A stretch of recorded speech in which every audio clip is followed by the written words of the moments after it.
everyone. It's Liz from Media Dev. Today's topic is how you can create a remarkable LinkedIn profile for the purpose of social selling.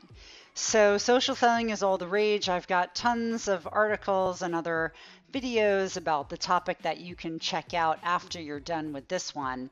But in order to be successful at social selling, the first thing you need to do is have a very good LinkedIn profile. So when I say remarkable, I mean that in the real sense of the word. You want people to remark your profile. You want it to stand out, and of course, in a good way. So what are the steps that you can take in order to make a remarkable LinkedIn profile? Well, that's what I'm going to specify today. And let's just dive right in. So first and foremost, a lot of people use LinkedIn for various different purposes, including recruitment. And when you're looking for a job or you're looking to recruit somebody, obviously your profile is going to be very different. So if you're a job seeker, you traditionally have a LinkedIn profile that looks very much like your CV or a resume. But for social selling, you need to have a profile that's going to do more than just list out your core responsibilities and your past job activities. You want it to be much more oriented about the product or the service that you're representing. And you want your profile to give you legitimacy as a thought leader.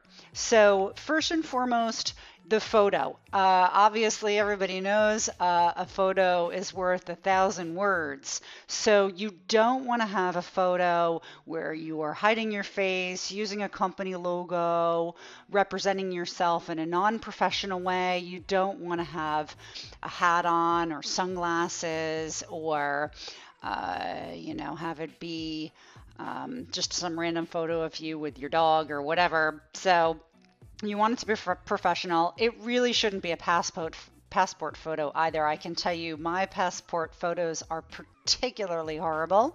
So you need to have a nice smile on your face, and it can be a neutral background, can be something with a bit more color. You might want to experiment with that a little bit and see what you think looks best. It doesn't have to be taken by a professional photographer, but it definitely should be a nice looking photo of you so that people are encouraged to engage with you. I think that most profiles that have no photo get ignored.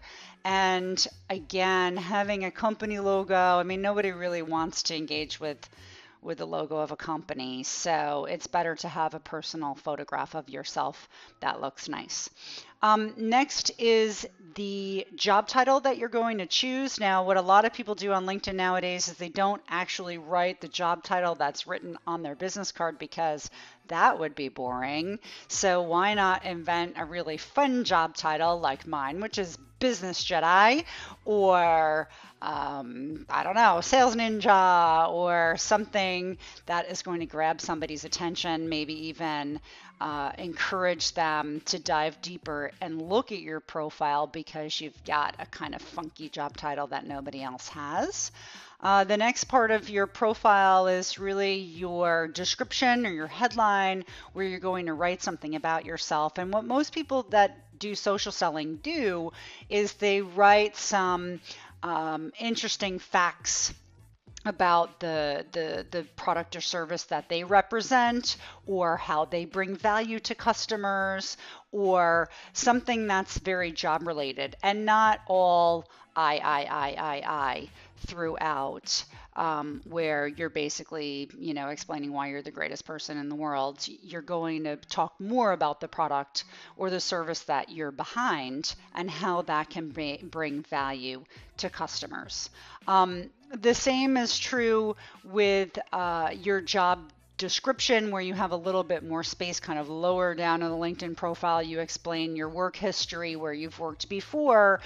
You do really want to highlight there, maybe even pinpointing some key statistics, percentages of customers that you've helped, successfully deploy your solution, or the return on investment that they've been able to achieve, or something really specific here that's going to grab the attention of the reader that says, oh, wow, okay, that's interesting.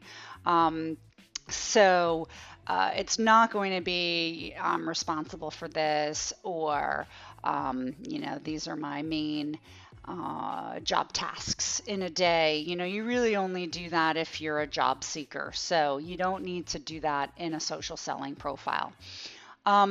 With achievements, you want to highlight in this area some publications, perhaps.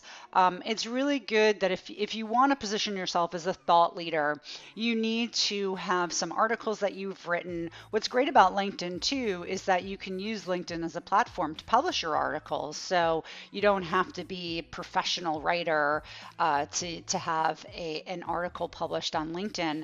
And sometimes what's great is if you do have a blog, or you have something that you've published on your own company website, you can basically just copy and paste that into an article on LinkedIn, and then that will appear as a publication on your LinkedIn profile. So that will encourage people to engage with your content a little bit, especially if they're interested in learning more about you. They can see what topics you're interested in because you've got some publications around them.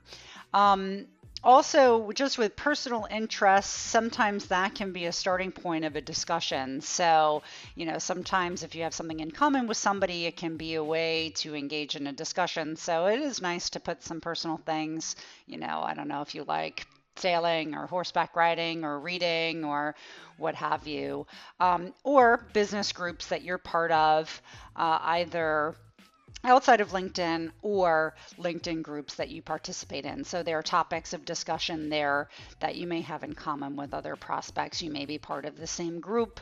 You may be interested in big data or artificial intelligence or some other technology topics. So that could be an interesting starting point for a discussion with them as well.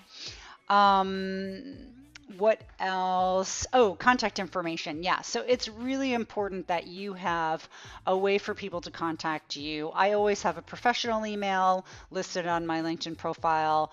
I usually am a little bit hesitant to have, my personal details kind of splattered out there all over the place. But as a social seller, you really need to have your mobile phone number listed and at least one email where people can contact you, so that if they are interested and do want to get in touch with you right away, they can do that easily. Of course, with any Sales Navigator account, you can always InMail somebody whether or not they're actually connected with you. But it is nice to sometimes to take the discussion offline, and that way, if your contact details are there, people will be able to do that. So I think that's it for now, but we have a fantastic guide that you can download on our resource library at www.mediadev.com. It's a PDF, couple pages that outlines the ideal LinkedIn profile. You can also contact me at contact@mediadev.com. I'll send you a copy, and you can use it as a template or a guide for you to build your remarkable LinkedIn profile for social selling. So take a look, check that out, and don't hesitate to get back in touch should you have some questions or want some additional tips on how you can be good at social selling using LinkedIn for B2B outreach.